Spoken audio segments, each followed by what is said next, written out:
Olá, sextusanos! Vamos dar início hoje ao capítulo 3 da nossa apostila de ciências.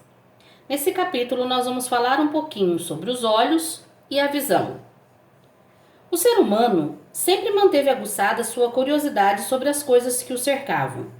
E foi por meio da visão que pôde fazer descobertas que mudaram seu modo de estar no mundo. No capítulo 1 você estudou a visão como um dos 5 sentidos e aprendeu que no ser humano as imagens são formadas com a chegada de luz às células sensoriais localizadas na retina. Nesse capítulo você vai conhecer as outras partes do olho, como elas participam da formação das imagens e como é possível corrigir determinados problemas de visão. Vocês já pararam para observar o que tem durante o caminho que vocês fazem até a escola? Geralmente a gente não para muito para observar as coisas, né, que estão à nossa volta. Mas com certeza tem ali alguma coisa que chama mais a nossa atenção. Vocês saberiam me dizer por que algumas pessoas usam óculos ou como eles funcionam? E ainda, será que os olhos dos outros animais funcionam como os nossos?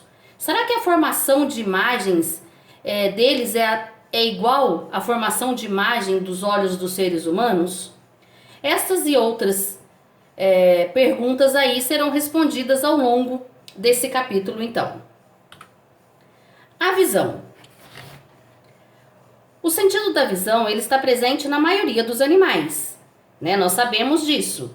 E ele depende de 2 etapas. Primeiro, a formação de imagem nos olhos e segundo, a interpretação dessas imagens por uma área específica do nosso cérebro.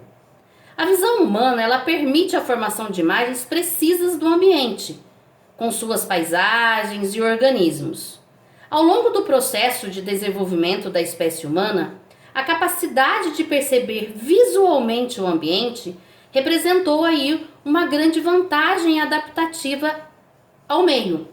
Foi possível localizar com imagens fontes de alimento, de água, perceber onde estavam os predadores, fosse para escapar deles ou para enfrentá-los, né, de alguma forma mais planejada, identificar quem é a pessoa que está à distância, evitar cair em buracos, entre galhos de árvores, ao se movimentar. Com o auxílio da visão, sem dúvida nenhuma, o ser humano ele pode conhecer o seu meio e explorá-lo com mais segurança. Embora ele não tenha mais de caçar o próprio alimento ou de fugir de predadores, a visão ela é fundamental na organização das sociedades modernas, né, que utilizam cada vez mais símbolos visuais aí, como forma de comunicação. E em um mundo dominado pelas informações visuais, as pessoas com baixa visão ou deficientes visuais contam hoje com diversas tecnologias aí que lhe permitem conhecer o ambiente e exercer os seus direitos aí e deveres como cidadãos. Então, hoje em dia, sem dúvida nenhuma, a visão é um dos sentidos que nós mais utilizamos, né? E é fundamental aí, como foi dito, nesse processo adaptativo. A visão do reino animal.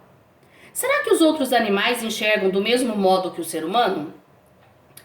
Os cientistas estimam que há cerca de 600 milhões de anos, muito antes aí do desenvolvimento da nossa espécie, surgiram 2 linhagens de animais. Uma linhagem de animais com olhos simples, capazes apenas de detectar a diferença entre luz e sombra, e uma outra linhagem que deu origem aos vertebrados, do qual nós fazemos parte, né? Além dos peixes, anfíbios, aves e répteis. Nessa última linhagem aí, a linhagem dos vertebrados, desenvolveram-se olhos mais complexos.